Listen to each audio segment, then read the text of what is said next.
El Consell Comarcal del Bages fa una aposta decidida per facilitar l'accés a l'habitatge de lloguer a preus assequibles.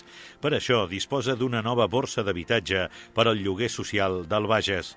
Garantir l'accés a un habitatge digne és una de les prioritats del mandat actual del Consell Comarcal, que lidera l'àrea d'habitatge del Consell Comarcal del Bages i que també planteja fer front a les ocupacions que es produeixen al territori. Hem creat aquesta borsa de mediació de lloguer social que el que volem és tots aquests habitatges que hi ha a la comarca buits, poder-los, garantir-los un lloguer social. Fem d'intermediació entre els propietaris que tenen habitatges buits i les persones que necessiten lloguer social. També els donem una garantia a aquests propietaris.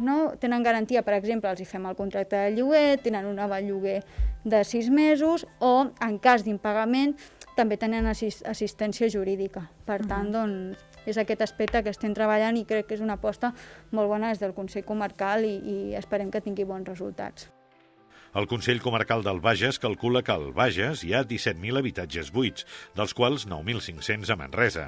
Davant d'aquesta realitat i la dificultat d'accedir a un mercat de lloguer accessible, el Consell entén que la borsa de lloguer social esdevindrà una eina per incentivar que els pisos buits formin part del mercat i que joves, famílies monoparentals i persones grans amb pensions petites hi tinguin accés. La borsa determina que el preu del lloguer dels pisos que en formen part haurà de ser d'entre un 10 i un 20% més baix que el preu de mercat. L'habitatge ha d'estar desocupat i en condicions de ser llogat i disposar de la cèdula d'habitabilitat i el certificat d'eficiència energètica.